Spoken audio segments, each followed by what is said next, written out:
Welcome to Embrace Your Power. We're diving into the world of Kashmiri Shaivism today. A tradition that really emphasizes the power within. Exactly. And we're going to be going deep into some ancient texts that you've all shared with us. And covering the secrets of this unique spiritual path. And hopefully unlocking some pretty incredible potential along the way. it's a path that, it's not about retreating to a mountaintop and detaching from the world. Right. It's about understanding and embracing the divine energy That's so intriguing. that pulsates within every single one of us. So how is that different from maybe some other spiritual traditions that we might be more familiar with? Well, you see, in Kashmiri Shaivism, the universe isn't seen as something separate from us. It's actually seen as like an emanation of our own consciousness. So it's like a reflection. Almost like a vibrant tapestry. Okay. Woven from the threads of our awareness. So it's less about disconnecting from the world and more about understanding our role in creating it. Precisely. And that's where our senses come in. Yeah. Which are, often seen as distractions in other traditions. Yeah, for sure. But in Kashmiri Shaivism, they're celebrated as sacred instruments to experience the divine. Wow. So you're using your senses to connect. Exactly. That's really fascinating, and it really challenges what I think a lot of us think of when we think about spirituality. Yeah. Maybe that idea of shutting out the world. It's not about shutting it out. It's about recognizing that divine spark. Yeah. In everything that we perceive. In every sensation, every thought. Absolutely. So let's start by talking about one of the central figures in Kashmiri Shaivism. Okay. And that is Bhairava. Ah. There's a certain intensity to that name. Oh, definitely. It carries a lot of weight. Yeah.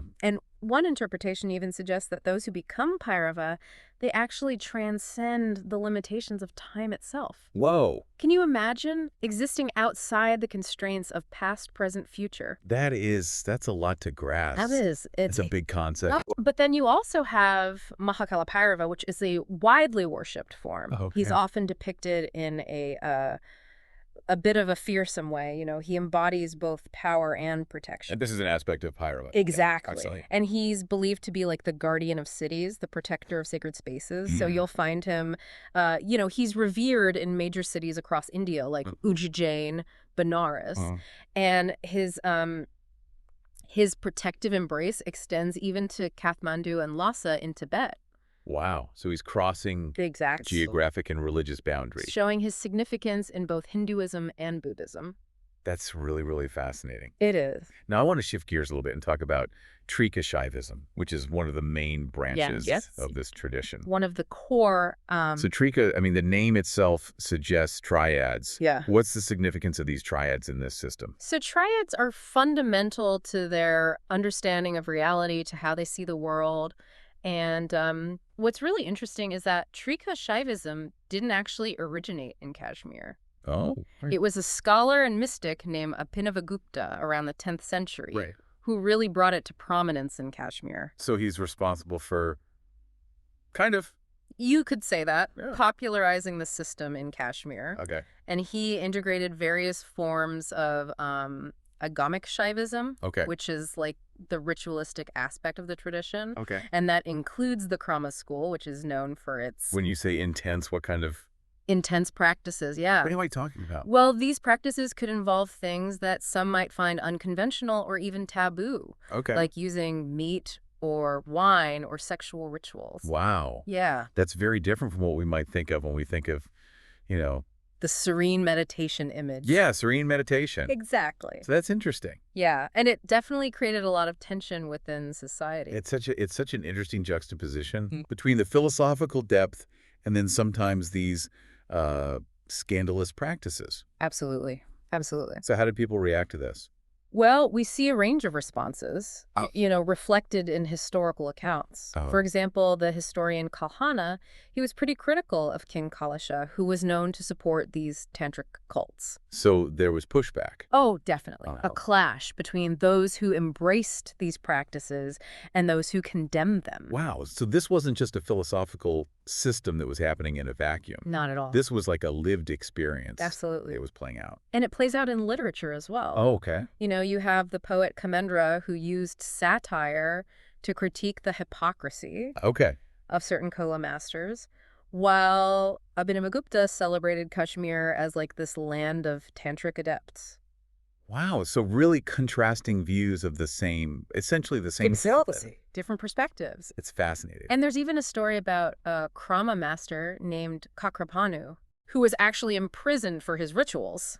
Really? And he longed to perform them in cremation grounds. Wow, so there was like a draw to those taboo spaces. Yeah, that's interesting. Which, reflects that kind of transformative aspect of death and rebirth that you see in a lot of tantric traditions. So Kashmiri Shaivism was not just this, system of thought. No. It was like a lived experience that was sparking debate. Precisely. And controversy and intrigue. Yeah, it really was. That's so fascinating. And that brings us to the core of Kashmiri Shaivism. Okay. The doctrine of vibration. All right. Where this concept of Spanda comes into play. You mentioned Spanda earlier. Yeah. And it's this pulsating energy of consciousness, right? Exactly. The Spanda school, they really emphasized experiencing this vibration as the essence of reality. Okay. And the origin story of the school is, it's fascinating. Oh, I always love a good origin story. Oh, this is a good one. Tell me. So legend has it that a sage named Vasugupta, he discovered the Siva Sutra, which is like the foundational text of Kashmiri Shaivism. Okay. And it was inscribed on a boulder on Mount Mahadeva. Wow. And he was led to this sacred text through a divine dream. Through a divine dream, okay. Yeah. So what does the Siva Sutra actually teach? So it outlines the principles of monistic Shaiva yoga, Okay. which is essentially the path to union with the divine. Okay. But the key text that really elaborates on this idea of Spanda is the Spandakarika. The Spandakarika. Yeah, that's the key text for the Spanda school. Uh-huh. And then later on, you have commentators like Kamaraja who integrated these Spanda concepts into the Pratyabhijñā school. So there's like a real interplay here between all these different...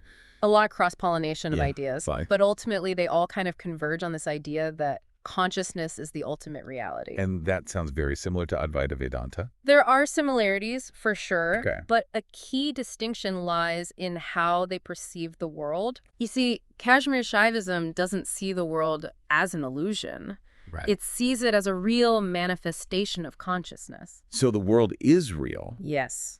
but it's also made of consciousness. Yes. How do they reconcile those two things? That's where it gets really interesting because they propose this hierarchy of planes of existence and deities within consciousness, Okay. all culminating in the Supreme Lord Shiva. So it's not just this formless blob of consciousness? No. It's like it's structured. It's like a tapestry, you know, like a vibrant, complex tapestry of existence. Oh, like that.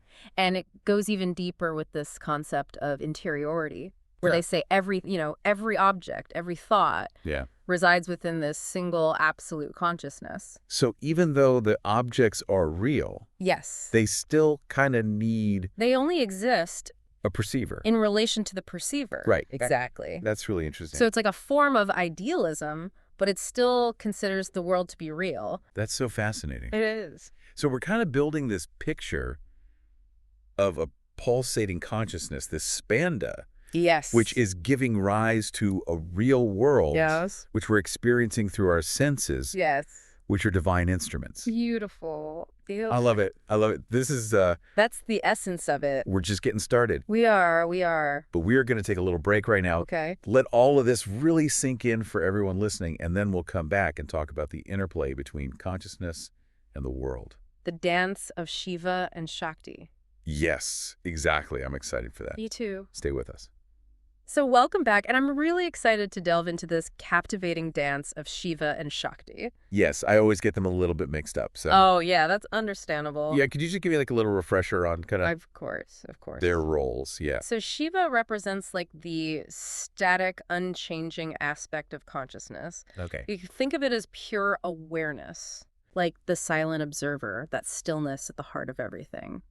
So Shiva is like the unchanging presence Yes. that's witnessing everything that's unfolding. Beautiful, yeah. Okay, what about Shakti then? So Shakti is the dynamic force, the creative power that brings everything into being. Okay. It's like the pulsating energy of Spanda, like in action, it's the vibrant expression of consciousness. So Shiva is the potential, Yes. and Shakti is the manifestation Wonderful. of that potential. Precisely.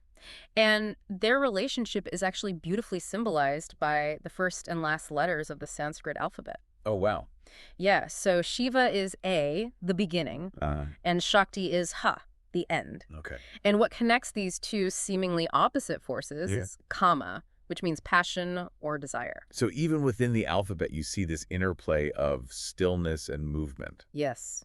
It's all woven together. And potential and manifestation. Exactly, exactly. And it's all fueled by that passionate energy of creation. Yeah, it's really incredible how Kashmiri Shaivism kind of uses all of this, symbolism and philosophy to really illuminate these profound truths. It's beautiful. And I always love that quote that says something along the lines of the ultimate... Oh, yeah, about the object of worship. Yeah. There's a beautiful quote by Bhairava. Okay.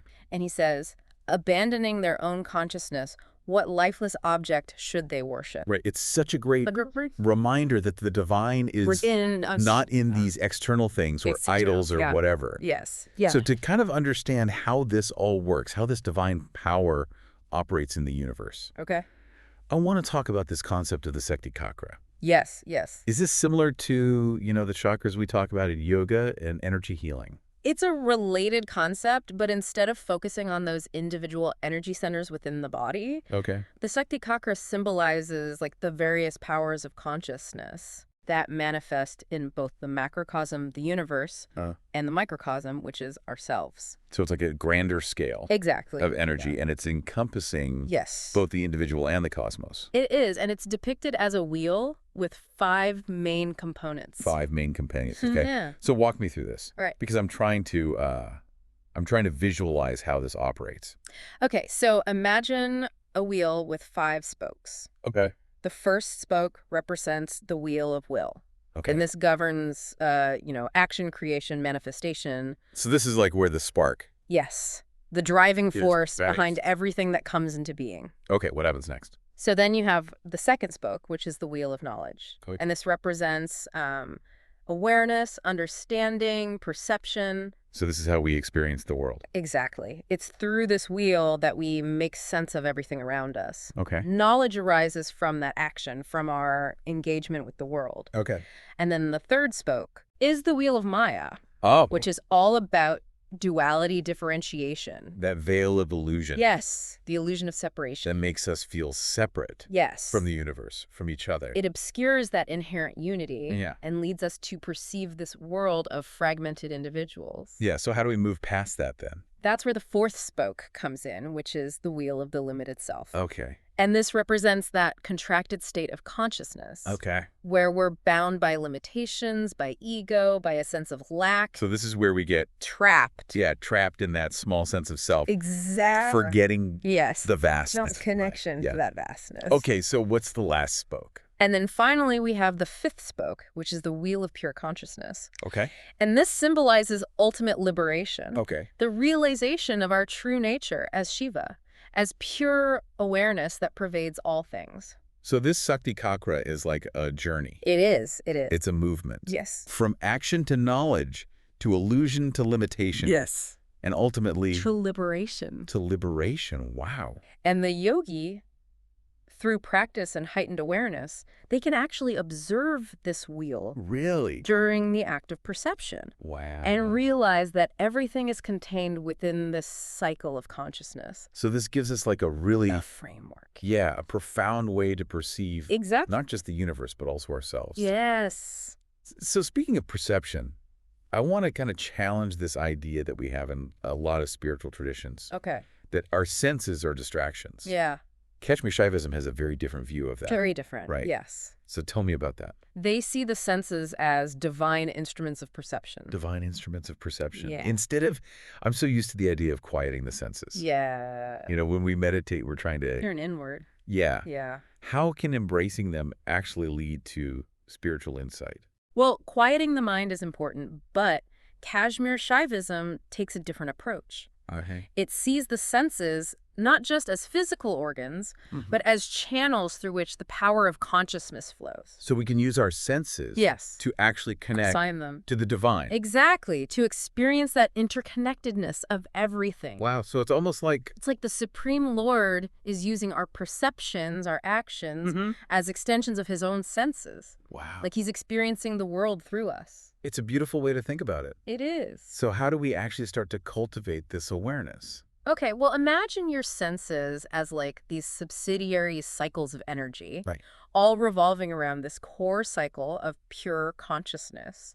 They're not separate from you. They're extensions of your awareness, Right. connecting you to that vibrant tapestry of the world. So by consciously engaging our senses, I can deepen that connection. we can actually deepen our connection to the divine. To the divine that's both within us, right? And around us. This is so empowering. It is. It is. It really is. So now that we kind of have this foundation of the senses and how we see the world, Okay. I want to talk about the paths to liberation. All right. So in Kashmiri Shaivism, Yeah. there are three main paths. Okay. The divine means, the empowered means, and the individual means. So 3 different ways Yes. to reach that ultimate To the same goal. goal. Exactly. And they each kind of utilize different techniques Okay. and resonate with different levels of consciousness. So there's different approaches to suit different Different individuals. individuals. Yeah. Exactly. Okay. So let's start with the divine means. Okay. What makes this one so unique? So the divine means, it's also known as Shambhavopaya, Okay. and it focuses on direct experience and instant realization. Instant realization. Wow. Yeah, so it's about grasping the will Okay. in the very first moment of awareness. Before thoughts even arrive. Before thoughts even arise, yes. Yeah, it sounds incredibly hard. It is challenging. So how do we? It requires a profound level of awareness, Okay. an ability to tap into that raw potential that exists before the mind starts to construct and judge Yeah. and interpret. So it's not passive state. No. This is like an active. Very active. It's like observing an object really intently Okay. until it becomes so clear that it reveals its essence. So the yogi is like actively Yes. participating in this? They're playing an active role in recognizing that will in its pure form. This really resonates It does. with our theme, embrace your power. Absolutely. It's about realizing that power that we Yeah. have within us Yeah. to shape our reality Yeah. and connect with the divine. So what happens when we actually grasp that pure will? When those 3 powers, the will, the knowledge, and the action, they merge in this practice. Okay. It creates what's called the trident of power, The trident. signifying the attainment of enlightenment. Wow, that's a powerful image. It is. What about the empowered means? Okay, so the empowered means, or Shaktopaya, Okay. is more subtle. Okay. It involves working directly with the energy of Shakti. Okay. So using techniques like mantra Uh-huh. and visualization Okay. to cultivate awareness and transcend those limitations. So it's using that creative power of Shakti Yes. to dissolve the illusion of Maya. Exactly. It's about recognizing that we are not separate from that divine power. We're an expression of it. We are expressions of it, yeah. Okay, so what about the individual means then? So the individual means, also known as avapaya, Okay. is a more gradual approach. Okay. So it involves things like yoga, breath work, meditation. So it's like laying the groundwork. Yes, purifying the mind and body, Yeah. preparing ourselves for those higher realizations. So it's like creating The vessel. a stable vessel. Yeah, for that divine energy. Exactly. This is really interesting. It is how there's so many different ways to approach. Different approaches, but they all emphasize that. Yeah. Embracing our power, Yeah. recognizing that divine potential within us. That's so cool. It is. So before we get into specific practices like mantra and ayam, Okay. let's pause here for a second and let this all Let it sink in. sink in for everyone listening. So before we wrap up, I want to touch on a couple more specific things. Okay. You mentioned mantra earlier. Yes. And, I think a lot of people think of mantras as like, Incantations. like these magical formulas or something. Yeah. So how are they viewed in Kashmiri Shaivism? Well, they're not seen as magical formulas at all. Okay. They're seen as powerful tools, but for tapping into the energy of our own consciousness. So it's not just about the sound itself. No. It's about the intention and the awareness that you bring. Exactly. The power of the mantra lies not in the external sound, but in that internal resonance that it creates within you. So it's really about that connection between the mantra itself, the person reciting it, And the ultimate consciousness. and the ultimate consciousness. That's what unlocks the transformative potential. It's almost like you're aligning your vibration with the universal vibration Yes. Yeah. Using that sound through that sound. and that intention. Yeah, That's beautiful. It's powerful. Now, there's another concept I wanted to talk about because it's so interesting. Okay. And that is this concept of anupaya, this pathless path. Ah, yes, the pathless path. Which transcends all techniques. All techniques and practices. Yeah, it's not actually a separate path or a technique. Okay. But it's more like the ultimate realization. Okay. That liberation is already present within us. So we don't have to, strive for it. Go searching for it. Exactly. It's already there. It's recognizing our inherent freedom. So then what's the point of, of the practices? Of the practices, of the paths? Yeah, that's a great question. If it's already within us. Think of it like this. You might have a priceless treasure buried in your backyard, but you need a map and tools to unearth it. Okay. Right? So these practices are the map. The practices, the paths, they help us to remove those layers of conditioning. The things that are kind of obscuring. The limiting beliefs, the attachment. Our true nature. Exactly. That obscures our inherent freedom. Okay, so they're like a catalyst. Yes. To help us actually realize what's already there. Exactly, to recognize it and embrace it. So with anupaya, are there different levels to this? Yeah, there's two main levels. Okay. You have the spontaneous enlightenment of realized beings. Okay. Or just they're born with this recognition. It's innate.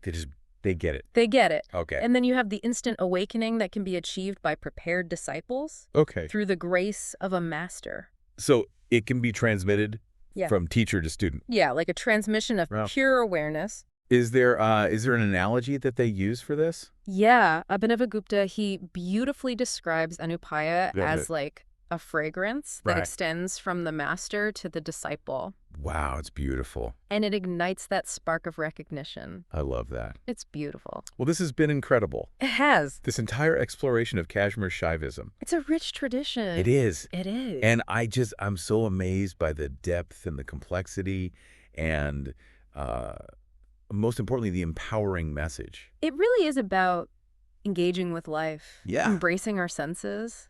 Not shutting them out. Our will, our inherent power. It's like we're part of this divine dance. Yes. And we have a role to play. We do. And it's amazing. It's beautiful. So for everyone listening, this is just hopefully a little taste. The starting point. Yeah, the starting point. And I hope you'll keep exploring. This incredible tradition. There's so much to discover. There is. Yeah. And, really think about this idea that if consciousness is the ultimate reality. Yes. And we're all part of this web of being. We are.